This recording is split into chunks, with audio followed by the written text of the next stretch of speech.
I'm Greg Hunter. Welcome to USAWatchdog.com. With us once again, an expert on precious metals, on the markets. He flies all over the world. He's in big demand. He just got back from Germany recently. Also, this is a little cover art of his new book. It's called Second Chance.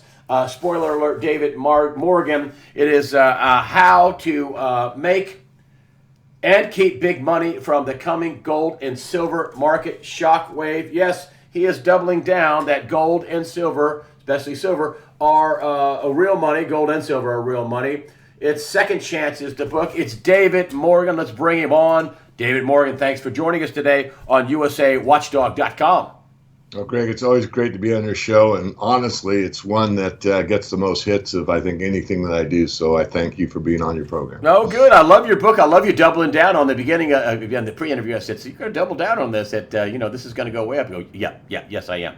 Okay, good. I love that. Well, you just got back from Germany. What in the world are they asking you in terms of what's going on? We got this big melt up in the stock market. The bond market is, went from 180 on Halloween, 1.80 on the 10-year Treasury, to 2.2, 2.3. What are people saying? Are people fearful? Are people happy? What's going on? Well, they're both fearful and happy. My presentation in Germany was what to expect during the final leg of the precious metals bull market. And I gave a 40-minute talk. Excuse me, sorry. And many in Germany, more than any other part of Europe, are very, very cognizant of what happened to them in 1923 with the hyperinflation. It's their parents, their grandparents, maybe even their great-grandparents took place. And they're well aware of it. It's almost in their DNA. So they know that currency destruction is a possibility. So they looked at the sell-off in the gold and silver price kind of as a ho-hum. In other words, they buy through thick and thin. I'll give you a very good way to evaluate this. My work, the Morgan Report, has been translated into German for many, many years.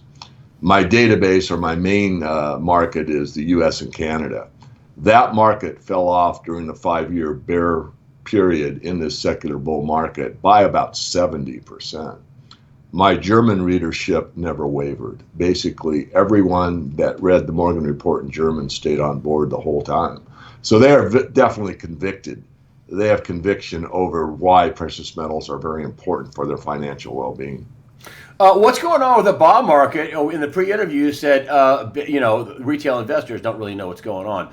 But the big money, institutional investors, big people, they're very worried. Why are they worried about the bond market? Well, it appears that the top in the bond market and the debt markets, which is the biggest bubble, excuse me again, the debt markets are the biggest bubble in all of recorded history.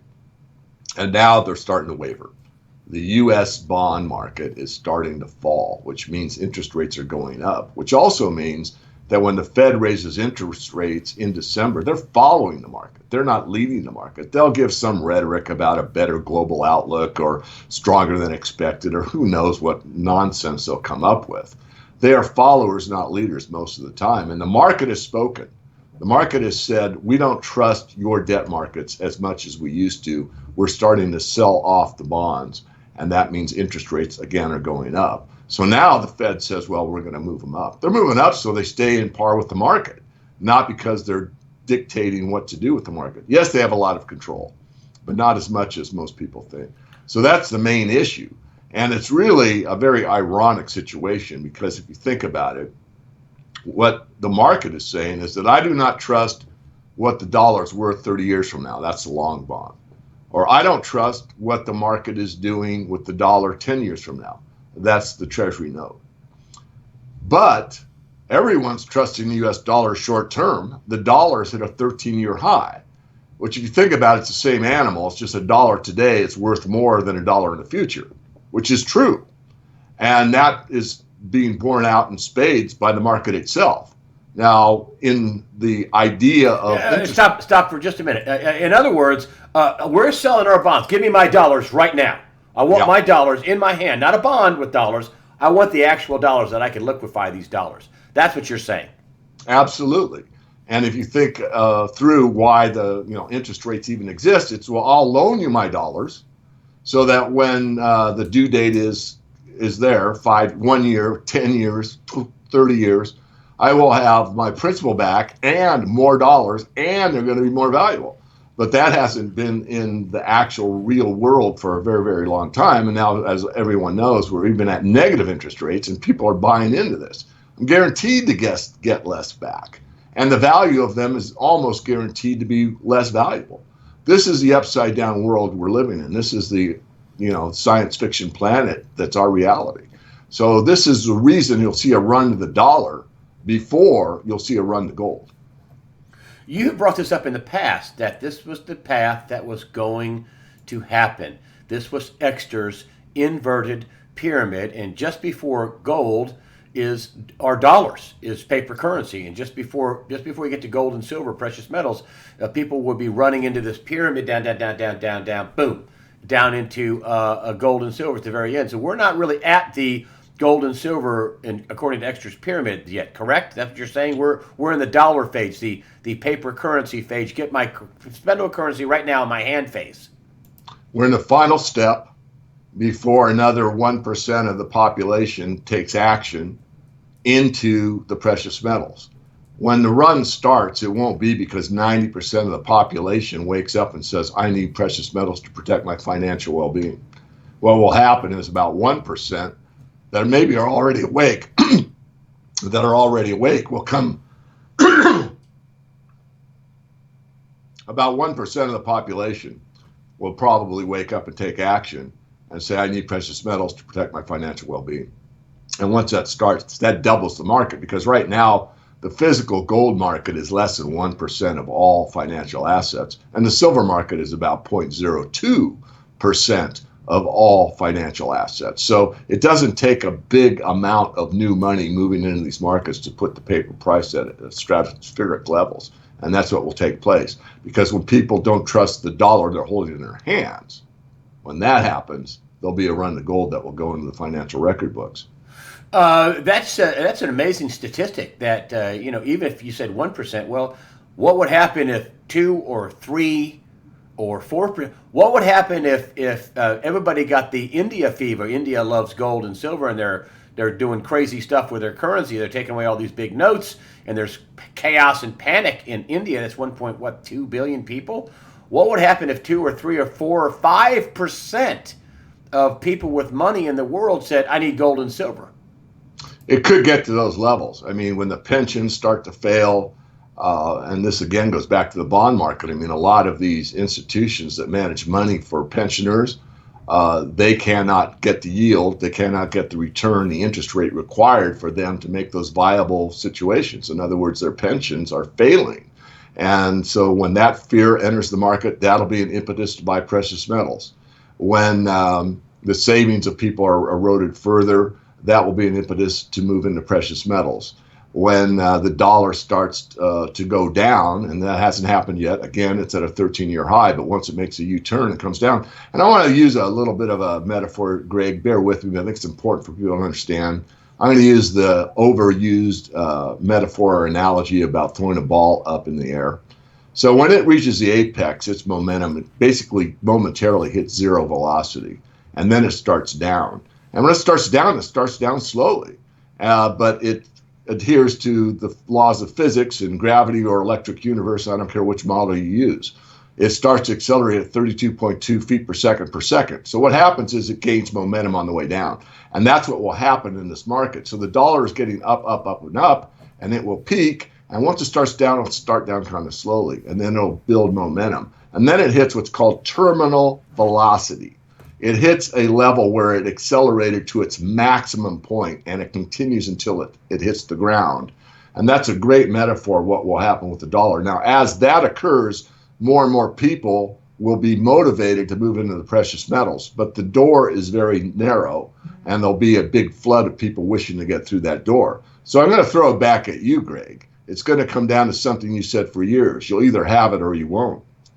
Yes, you are. You take a position. If you have it or you don't. Some people say, oh, they're metal. I have people come on, oh, they're just pitching metal hucksters. They're hucksters. They're pitching their metals. And I'm just so, What else? I mean, land, artwork, diamonds. I mean, you're gonna make an all-in bet on bonds and stocks, and you're saying that the melt. This is actually a melt up in the stock market. This shouldn't be seen as, oh, happy days are here again. Trump's in office and he's going to save us.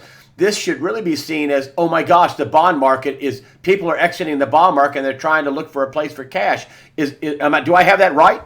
Yeah, so when the bond market starts to falter, the natural move for most money managers or people that believe in the Keynesian model, whether they know what they're even, believing, will move from bonds into equities. So a lot of them that are seeking yield will move into, Dow stocks that pay a dividend, or even the junk bond market, meaning corporate debt that's very unsavory, that pays a high yield. But these things will not work because the correlation between stocks and bonds is almost 1-to-1. In other words, if you go back 50 years, there was an inverse correlation between stocks and bonds. The idea of getting out of bonds and into stocks was actually a good idea, 5 decades ago. But presently, it doesn't really, they're correlated. So you're really you're not alleviating any risk whatsoever by going into equities. But most don't think it through or know it or have a choice. I mean, a lot of these guys have, and gals, I mean, there's a lot of women in the financial industry, I'm well aware of that, that they're required to keep so much, they're going to keep so much cash, and they're required to invest a certain amount. And there's no other place to go, either in stocks or bonds. When one out of bonds, where do you go? You have to go into stocks. So a lot of this is basically by mandate. They can't really do much else. They can't go to like all cash. And so it's going to get interesting. Another important point that not too many bring up is if you are an investor and you have money with, let's say, a mutual fund or a broker. Let's take the average retail investor that has an account at XYZ electronic brokerage house. And they see things getting squirrely and things start to blow apart rapidly. That acceleration takes place, I mentioned a moment ago. And they say, you know what, I'm getting out of my stocks and I'm going to go into cash. Well, the mandate at law right now is that the brokerage houses are allowed to say no redemptions on your cash right now.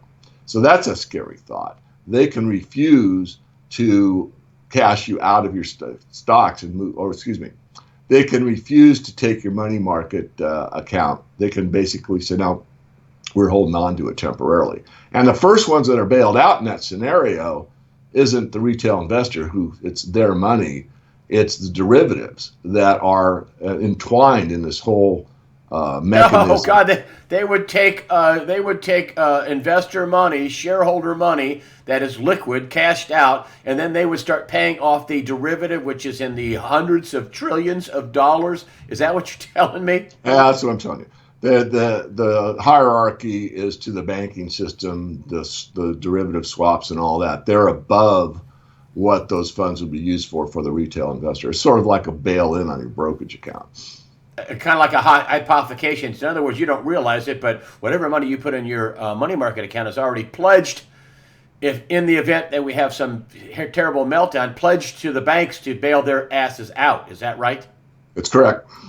Holy smokes, that is bad. And there is no way that we could have the bond market, Gregory Mannarino always says this. He says, listen, watch the debt market, the bond market, whether it's treasuries or euros or corporates or, junk. He says that's orders of magnitude bigger than the stock market. Is there any way to have a healthy stock market if the bond market is imploding and interest rates are skyrocketing? That's what you're predicting. Is that right?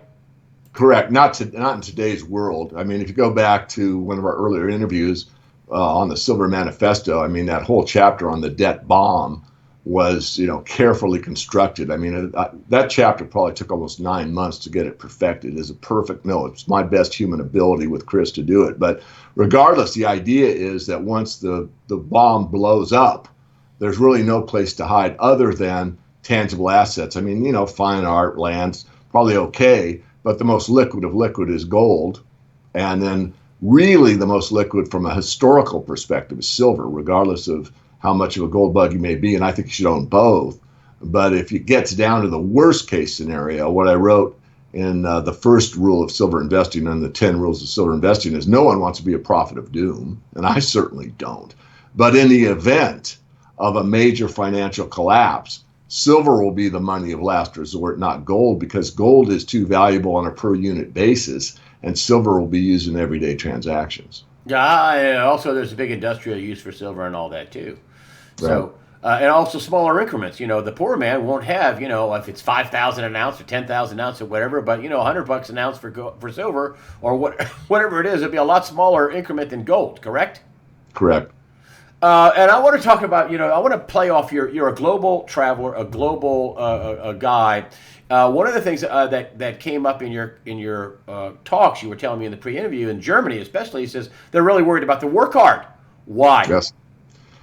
Well, Bill Holter was over there with me. He did a great job. His session was mostly Q&A, and then we had a follow-on Q&A where we sat side by side, and whomever wished to could come upstairs and ask us questions. And we had quite a few people, and the general tone was that it switched over to the war card because NATO's putting these missiles on the border of Germany and pointing them toward Russia.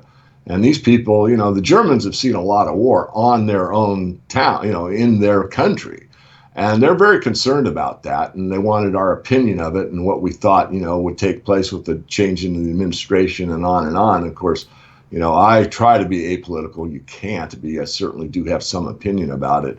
But it wasn't fake fear. They're very, very upset about what's going on with NATO and this saber rattling toward Russia. Do you think the Trump administration ratchets it down somewhat in the debates? He said, "I don't believe in nuclear first strikes," and that to me was refreshing. Of course, Hillary Clinton's like zip it, and somehow she was the one that was supposed to be the one that was supposed to add stability, and she believes in a nuclear first strike. And somehow the guy that doesn't believe in a nuclear first strike is crazy, which to me I can't figure that one out. Does that ratchet it down some, or is there an overall fear that our government is, with all these protests and all this other stuff, that there's an overall fear that the U.S. government is going to be in some sort of chaos, some sort of strife? Well, two answers. One is yes, I think it's been ratcheted down probably substantially. However, to be consistent with people that are website members, my last issue I wrote about the deep state and how much the new administration, if there is one, could or could not have over the overall thrust of what has been meaning the global empire's ideology. So I'm not trying to use big words. I'm trying to get this thought out succinctly. The idea being that the deep state controls the system and they're unseen and most people don't even know they exist. And some people think it's no more than a conspiracy theory. The fact remains that the FBI brought it up in the emails he leaked, talking about the secret government. The FBI brought it up in emails. So Right. that actually came out in FBI emails that WikiLeaks, I believe, released. But go ahead, I digress. No, so you have to really look at what the Trump administration surrounds themselves with. How many neocons are in there? I mean, if you have John Bolton and Rudy Giuliani and where they stand on the Iraq War, that's something to consider. If you look at Pence and for your own edification, determine whether or not he is a globalist or not. If you look at history and see, someone that really spoke out, being John F. Kennedy, that basically called them out. He's no longer with us. That issue was taken care of, if you want to think of it in those terms, and I would. So how much of the draining of the swamp will actually take place remains to be determined. I'm somewhat optimistic, but not as optimistic. And that's all in my work, and not that you need my opinion on it. It's just that having an aircraft background for a very short time and being in, let's say, black ops, I had a very good look from the militaristic standpoint. Remember the military-industrial complex. So I know some of these things firsthand. I'm not trying to make me bigger or better than I am. It's part of my early career because I graduated as a pilot with a degree in aeronautical engineering, and I got into the test pilot field out of college and remained there in the white world initially for about 3 years, and I went to the dark side, literally. And so I have a good idea about what's going on behind the scenes from that small aspect of the military-industrial complex. While we're talking about politics, instability, and the deep state, that meeting with Donald Trump and President Obama, President-elect Trump and Obama, a couple days after the election, a day after the election, whatever. It was supposed to be 15 minutes. It went almost 90 minutes, and I suspect that the top priority was the prosecution of Hillary Clinton, and that you couldn't just prosecute Hillary Clinton. You had him out on 60 Minutes. They're good people. I don't want to hurt them. They're not good people. Everybody knows they're not good people. I'm sorry, but they're not good people. And they're running a global charity fraud, and she committed treason, period, the end. And she used servers to cover it up. I've said this before. This is a grand crime that makes Watergate look like me sticking gum in somebody's hair. That said, I wonder if Obama said, "Hey, listen, Donald, you made that promise, but do you realize how many people are involved in the Clintons? Do you know how deep this goes? Do you know how many tentacles go out, including in the Republican Party?" Because all of a sudden, and then now he's out last week. He's out, recently with the, I'm not going to this week, I'm sorry. He's out this week saying that I'm not going to prosecute Hillary. Kellyanne Conway, his big spokesperson, said we're not going to have any prosecutions. What do you suppose is going on and why? Well, I think what you said is valid. I mean, certainly it's like this, the interest rate swaps. I mean, all these global entities in the banking system are interconnected. I mean, if you have a failure, it's systemic. It goes throughout the whole system. And I think that's a good analogy for what you just said, that, this failure of the Clinton dynasty goes throughout the entire system. I mean, they are so connected, as you said, across party lines. There's no doubt about that.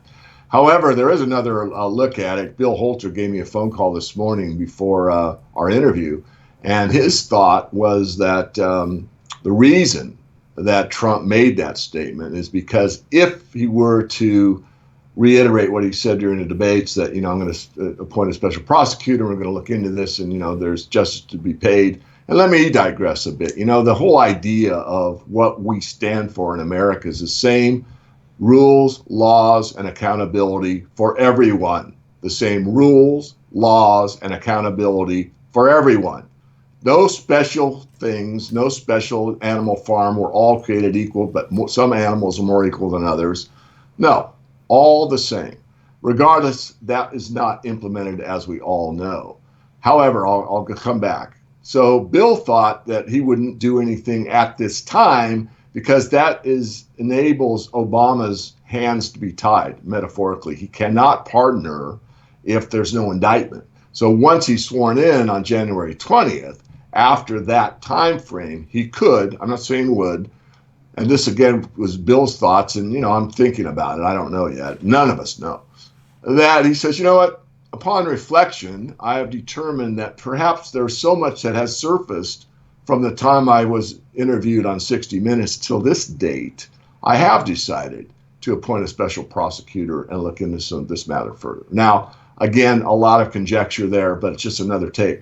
It's very interesting that so much came up during that time frame, and all of a sudden, good people. I mean, come on, can't he just have said, I think to heal the nation, it's better to let this go by. But to use the words good people, I don't think it was briefed very well, but that's my personal opinion. The other thing about pardoning, you can't have a pre-pardon. Nixon was pre-pardoned without being indicted, but he was just basically, Watergate was about obstruction of justice. And nobody had a charity. Nobody made money. There was no treason. There was no breach of national security. Not true with the Clintons. If he did pardon her, I would think he'd have to enumerate. Oh yeah, you had treason. Oh yeah, you mishandled records under the espionage. Oh yeah, you took bribes. Oh yeah, you have a global charity fraud and RICO operation. Yeah, I'm going to pardon you for all that, which would say, wow, I had a giant criminal operation in my own administration, and I was conversing with her with my own email. So I don't know how that would work, him pardoning her, because wouldn't he have to enumerate that and say, wow, the scope of this crime is huge? Well, my only good legal background's in contract law, so that came with my business degree. But the other thing to think about, first of all, yes, I think so, but I won't say that's an absolute. But what I will say is, look, you could have Haiti, that's pretty hot about this Clinton Foundation thing, sue the U.S. government for funds that were collected by the Clintons and never made it to them. Billions of dollars. Sure. You could have nation states. You could have individual citizens saying, why is there special treatment? The Constitution says same rules, laws, and accountability for everybody. It goes back to George Orwell. Something I've said several times is, in a time of universal deceit, speaking the truth is a revolutionary act. But there are people like you, like me, like Jim Sinclair, like Bill Holter, like almost everybody that's on your show. I mean, so many come up and speak truth to power, which is what's required in these very, very perilous times. It needs to be done. And at some point, you're going to have to make a decision. To make no decision is a decision. If you decide that the powers that be in your bank account are fine and everything's going to work itself out, and that this infrastructure build out that Trump's going to do, which I think he will, and I think he's probably well-meaning about it, and it's going to look really good, and there's going to be a great honeymoon period where people are getting work, and the private government partnership will take place, and all these new entities will come up to fix the roads and the bridges and the dams and all this stuff, and it looks like a lot of stuff. It's really busy work. I'm not against it. I don't want to misframe this, but what I'm trying to say is that does not rebuild a physical economy to produce wealth for everybody on the planet. What that does is it's the Austrian school where you break a window and somebody's employed by fixing the window. That's a very drilled down look at it. So I think there will be this period where even some of the liberals that absolutely can't stand Trump will turn and say, you know what, I misjudged him. My brother-in-law, sister-in-law, and cousin all have jobs now. They're working on the infrastructure rebuild. So I think there's going to be this honeymoon period where it looks as if we are making America great again. But on my well-studied view, it won't last forever, because the truth is, no, we're not rebuilding new wealth. We're not addressing the debt bomb. And the trust that has been lost over the last 4 or 5 decades about what America stands for and what you could trust about what we say and do has been lost on a global basis. And that is what makes America great. Doing what you say you are going to do and not infringing upon the rights of anybody else. Why are we in all these other nation states around the planet? Well, we all know from the military-industrial complex why we're there, but we shouldn't be there in almost any case you can name. Does the bond market hold together? I mean, for a while, early on in the campaign, and he quit talking about this. He said he was going to, reorganize the debt. That he was going to basically, when they reorganize, default. But he quit talking about any of that stuff. Does he make it very far into his administration before interest rates spike and everybody runs for the hills and it's sell, and we get this huge breakdown? I mean, do you think this could go on much longer? With the bond market is signaling with this big spike upward. I mean, if you go back to July, it was about 1.50 in the 10-year, and now it's 2.2, 2.3. That's a big move in 4 months. Does he make it through his administration without this bond market blowing up? I really doubt it. And remember, from my perspective, the President of the United States, as powerful as that position is perceived to be, and it's not a lightweight position, the banking entities are above all governments and all ideologies. They're above Putin, they're above the Euro Union, they're above the United States, they're above everything. So the bankers control basically the whole system, regardless of, if you're a democratic republic, if you are a monarchy, if you are communist, if you're fascist, if you're socialist, doesn't matter. And from the aspect of who controls it, because it's all controlled by money. So if you drill it down from that perspective, what you need to look at is how will they want to unwind it?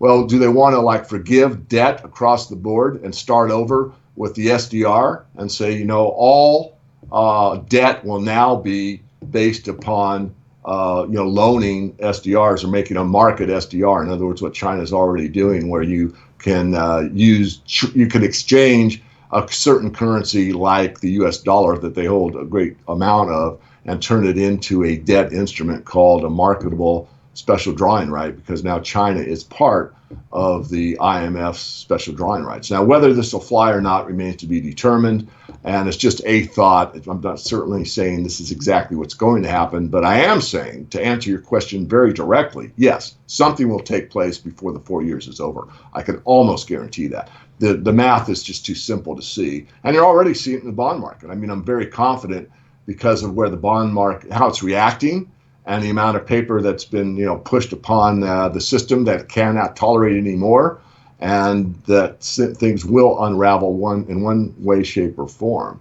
And this is when you get this financial survival instinct, not only on the person-to-person basis, families themselves. It goes all the way up the chain to nation states themselves. And this is why you've seen the AIIB, the Asian Infrastructure Investment Bank. They want to remove themselves as far as they can from the U.S. dollar. They want to be prepared for when this thing crashes, that they have a system outside of, let's say, the SWIFT system where they can make trade settlements. This is why the yuan was brought into the SDR to try to keep them in the game. So China, in my opinion, is playing both sides. They've got the AIIB, and they're working their own, let's call it World Bank. It's very small relative to the current system, but it exists and it's up and working. And then you've got the powers that have always been in the IMF through the SDR. And you're saying that you're writing a book called The Second Chance, and this again is the how to make and keep big money from the coming gold and silver shockwave. You're saying that the odds-on favorite isn't going to be AAIB or the what do you call it, the SDRs. You're saying that this is the real currency, gold, silver. Is that what you're saying? That people have a third bet, and that is the gold and silver bet?